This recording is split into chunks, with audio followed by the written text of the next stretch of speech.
தமிழ் உள்ளங்கள் அனைவருக்கும் இனிய வணக்கம். இது உங்கள் Tamil store channel. NEET exam எழுத போகிறோம். ஸோ அந்த நீட் எக்ஸாம் எழுத போகிற மாணவர்களுக்கு இருக்கிற மிகப்பெரிய பிரச்சனை அப்படின்றது நெகட்டிவ் மார்க் அப்படின்றது. ஸோ இந்த வீடியோவில் பார்க்குற விஷயம் என்னென்னா, ஒரு நெகட்டிவ் மார்க்கை எப்படி நம்ம அவாய்ட் பண்ணலாம். அப்போ அந்த கொஸ்டின் பேப்பரை நம்ம அட்டன் பண்ணுற விதத்தை நம்ம மாற்றிட்டோம்னா இந்த நெகட்டிவ் மார்க் அப்படின்ற விஷயங்கள் நமக்கு வராது. ஏன்னா அந்த நெகட்டிவ் மார்க் தான் இப்போ நார்மலாக நீங்கள் ஒரு +2 எக்ஸாம் எழுதுறீங்க, ஒரு 10th எக்ஸாம் எழுதுறீங்கன்னா நீங்கள் பாட்டு எழுதிட்டே வந்துடுவீங்க. தப்புனா தப்பு, சரினா சரி அப்படின்ற மார்க் வந்துடும். அதில் நீங்கள் நிறைய ரிஸ்க் எடுக்கலாம். உங்களுக்கு தெரிஞ்ச விஷயங்களை தப்போ ரைட்டோ நீங்கள் எழுதலாம். ஆனால் இங்கே வந்து நமக்கு அந்த மாதிரி பிரச்சனைகள் இருக்கு. என்ன அப்படின்னா, நீங்கள் சரி நாம எதையாவது ஒன்று டிக் பண்ணுறோம், நம்ம டிக் பண்ணிட்டு வந்துட்டோம்னா அது எல்லாமே நெகட்டிவ் மார்க் வந்தது அப்படின்னா இருக்கிற மார்க் நமக்கு குறைய ஆரம்பிச்சிடும். ஸோ அப்போ நிறைய மாணவர்கள் சந்திக்கிற அந்த பிரச்சனை நெகட்டிவ் மார்க். இந்த நெகட்டிவ் மார்க்கை நம்ம அவாய்ட் பண்ணுறது எந்த மாதிரி தருணத்தில் என்னென்னலாம் செய்யலாம் அப்படின்றத இந்த வீடியோவில் டீட்டெயிலாக நான் உங்களுக்கு சொல்லேன். ஸோ தவறாமல் இந்த வீடியோவை கடைசி வரைக்கும் பாருங்க. ஃபர்ஸ்ட் வந்து கொஸ்டின் பேப்பரோட பேட்டர்ன் என்னன்றது உங்களுக்கு எல்லாருக்குமே தெரியும். நமக்கு ஒரு சரியான மதிப்பெண் அப்படின்னு சொன்னா 4 மதிப்பெண் நமக்கு கிடைக்குது. நீங்க ஒரு தவறான ஆன்சர் பண்ணியிருக்கீங்கன்னா அதற்கு வந்து 1 மதிப்பெண் வந்து மைனஸ் பண்றாங்க. சரிங்களா? நீங்க வந்து 5 ஆன்சர் சரியா பண்றீங்க அப்படின்னா நமக்கு வந்து 20 மார்க்ஸ் கிடைக்கும். கரெக்ட்டுங்களா? 5 5னா 20 அப்படின்னு சொல்லிட்டு 5 கொஸ்டின் நீங்க சரியா ஆன்சர் பண்ணிட்டீங்க. உங்களுக்கு 20 மார்க் ஈஸியா கிடைச்சிரும். 5 மார்க் நாங்க தப்பாவே ஆன்சர் பண்ணிட்டீங்கன்னா, இந்த இடத்துல 5 மார்க் குறையுது. நீங்க ஏற்கனவே எடுத்த மார்க் என்னவோ, அதிலிருந்து இந்த 5 மார்க் குறைஞ்சிரும். ஸோ, அப்ப இதுதான் வந்து நெகட்டிவ் மார்க் அப்படின்றது. இத அவாய்ட் பண்றதுக்கு சில விஷயங்கள நீங்க ஃபாலோ பண்ணீங்கன்னாவே போதும். என்னன்னா, முதல்ல கொஸ்டின் பேப்பர நீங்க நல்லா புரிஞ்சு நீங்க ஆன்சர் பண்றதுக்கு முன்னாடி புரிஞ்சுக்கணும். புரிஞ்சுக்கணும்னா, ஒரு கெமிஸ்ட்ரியிலோ, பிசிக்ஸ்ல ஒரு கொஸ்டின் நீங்க படிக்கிறீங்க. படிச்சுட்டு அதுல என்ன கேட்டிருக்காங்க, நீங்க படிச்ச விஷயங்கள் இருக்குதா, இல்லையான்றத ஒரு ஒரு 10 செகண்ட், 15 செகண்ட் அந்த கொஸ்டின் பேப்பர பார்த்து அமைதியா இருந்து புரிஞ்சுக்கணும். பயம் இல்லாம, பதட்டம் இல்லாம நீங்க அட்டெண்ட் பண்ணீங்கன்னா தான் இது எல்லாமே நடக்கும். ஐயோ! சீக்கிரம் டைம் ஆயிட போகுது. ஃபாஸ்ட்டா நம்ம கடகடன்னு முடிக்கணுன்ட்டு எதையாவது டிக் பண்ணிட்டு வந்தோம்னா, அந்த இடத்துல நமக்கு அதிக பாதிப்புக்கு நம்ம உள்ளாயிடுவோம். அதனால தான் இந்த மாரி விஷயங்கள பயம் இல்லாம எதிர்கொள்ளணுன்றது ரொம்ப முக்கியம். நம்ம பயத்த போக்கிட்டு, கொஸ்டின் பேப்பர்ல நம்மளால முடியும் அப்படின்ற ஒரு எண்ணத்த மனசுல வச்சுக்கிட்டு, நான் சாதிக்க பிறந்தவன் அப்படின்ற மாரி நெனச்சுக்கிட்டு, அழகா உட்காந்து நீங்க ரிலாக்ஸா எழுதுங்க. நீங்க ரிலாக்ஸா எழுதுனீங்கனாவே நல்ல மதிப்பெண் கண்டிப்பா உங்களுக்கு கிடைக்கும். அப்போ ஒரு கொஸ்டின ரீட் அவுட் பண்றீங்க, படிக்கிறீங்க அப்படின்னா, அப்படி படிக்கும்பொழுது, 1 தடவைக்கு 2 தடவ, 3 தடவ படிச்சீங்கன்னா, என்ன சொல்ல வராங்க அப்படின்றது உங்களுக்கு ஈஸியான கொஸ்டினா கூட இருக்கும். உங்களுக்கு தெரிஞ்ச கொஸ்டினா கூட இருக்கும். அவங்க ட்விஸ்ட் பண்ணி கேட்டிருப்பாங்க. மேபி அதனால உங்களுக்கு தெரியாம இருக்கலாம். அப்ப அத 1 தடவ, 2 தடவ படிங்க. உங்களால புரிஞ்சுக்க முடியுதா பாருங்க. தெரிஞ்சதுன்னா ஆன்ஸர் பண்ணுங்க. தெரியலன்னா இப்போதைக்கு அத வெயிட்டிங்ல விட்டுருங்க. விட்டுடுங்க. வெயிட்டிங்ல விட்டுட்டு அடுத்த கொஸ்டின் போயிடுங்க. இந்த மாரி டைமையும் வீணாக்க கூடாது. அதே நேரத்துல தப்பாவும் நம்ம ஆன்ஸர் பண்ணக்கூடாது. அப்படின்றதுனால ஒரு கொஸ்டின படிக்கிறீங்க. 2 தடவ, 3 தடவ படிக்கிறீங்க. இதுக்கு ஆன்ஸர் கரெக்ட்டா தெரியுது. தவறு இல்லன்னா மார்க் பண்ணுங்க. அடுத்த கொஸ்டின் போறீங்க. கரெக்ட்டா தெரியுதா? மார்க் பண்ணுங்க. இந்த மாதிரி ஃபர்ஸ்ட் நீங்க ஒண்ணு ஒண்ணா படிச்சு ஒரு 10 செகண்ட், 15 செகண்ட் கொஸ்டின் பேப்பர் படிச்சு புரிஞ்சுகிட்டு ஒண்ணு ஒண்ணா நீங்க ஆன்ஸர் பண்ணிட்டே வரணும். அப்ப ஆன்ஸர் பண்ற மெத்தட்ல நீங்க சரியான ஆன்ஸர் பண்ற விஷயங்கள ஃபர்ஸ்ட் நீங்க பண்ணிடணும். ஒரு ஒரு கொஸ்டினுக்கு சரியா? தவறா? இது இப்படி இது ஒரு 2ண்ட் ஆப்ஷனா? 1st ஆப்ஷனா? 3ர்ட் ஆப்ஷனா? 4த் ஆப்ஷனா? அப்படின்னு தெரியாம கன்ஃப்யூஸா இருக்குன்னா, அதுல டைம வேஸ்ட் பண்ணக்கூடாது. அத விட்டுட்டு அடுத்த கொஸ்டினுக்கு போயிடணும். இந்த மாரி ஒண்ணு ஒண்ணா நீங்க அட்டெண்ட் பண்ணிட்டே வரணும். 180 கொஸ்டினுமே நீங்க அப்படிதான் அப்ரோச் பண்ணணும். ஸோ அந்த மாரி அப்ரோச் பண்றீங்க. பண்ணி முடிச்சுட்டு உங்களுக்கு நல்லாவே தெரியும்.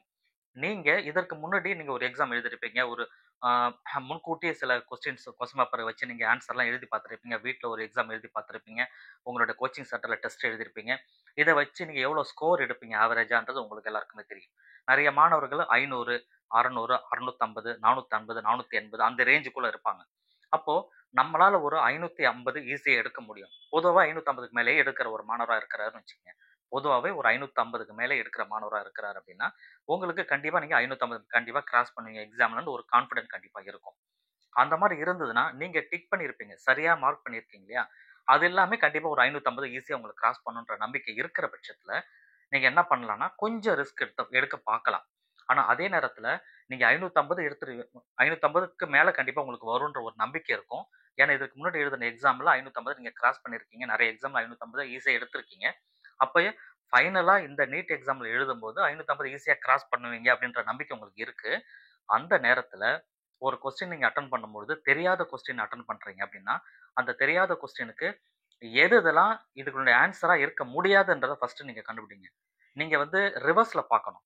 எப்படி அப்படின்னா, இதுக்கு எது சரியான ஆன்ஸர் அப்படின்னு பார்க்கறதுக்கு முன்னாடி, இதற்கு எது தவறான ஆன்ஸர் அப்படின்னு கண்டுபிடிங்க. அப்ப 4 ஆப்ஷன்ல 3 ஆப்ஷன் தப்பா தானே குடுத்துருப்பாங்க. தவறா தானே குடுத்துருப்பாங்க. அப்ப தவறான ஆப்ஷன் எதுன்னு கண்டுபிடிங்க. அப்ப ரிமைனிங் இருக்கிறது சரியான ஆன்ஸரா இருக்கும். ஸோ அந்த மாரி ரிவர்ஸ்ல யோசிச்சு பாருங்க.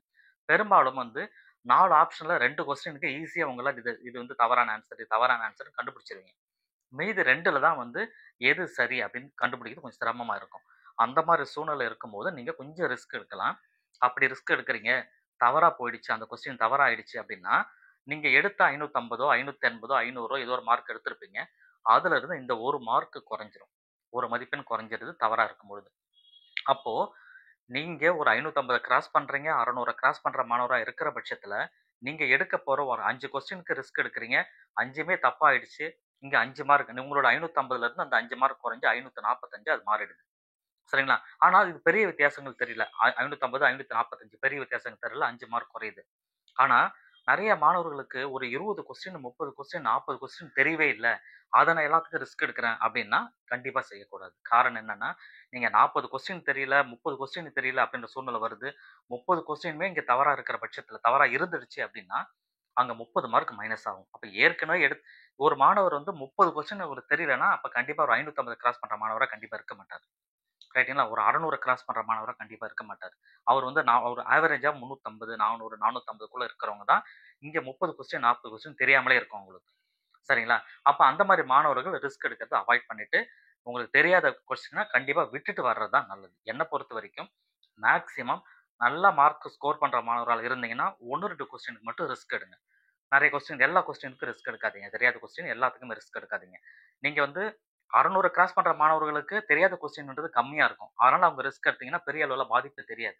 ஆனா மார்க் ஆவரேஜா இருக்கிற மாணவர்கள் நெறைய கொஸ்டின் தெரியாம இருக்கும். அந்த தெரியாம இருக்கிற மாணவர்கள் தெரியாத கொஸ்டினுக்கு போய் எல்லாத்துக்கும் நீங்க ரிஸ்க் எடுத்தீங்கன்னா, பாசிபிலிட்டீஸ் நமக்கு என்ன இருக்கு அப்படின்னு பாருங்க. பெரும்பாலும் வந்து 4 கொஸ்டின்ல நீங்க சரியா ஆன்ஸர கண்டுபிடிக்கிறது வந்து தவறான ஆன்ஸர டிக் பண்றதுக்கு தான் அங்க சான்சஸ் அதிகமா இருக்கும்.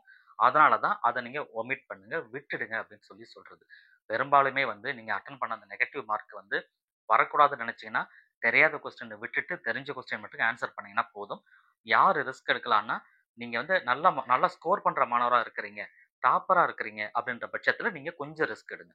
மத்தபடி வேற யாரும் ரிஸ்க் எடுக்காம இருக்கிறது மட்டும் தான் நல்லது.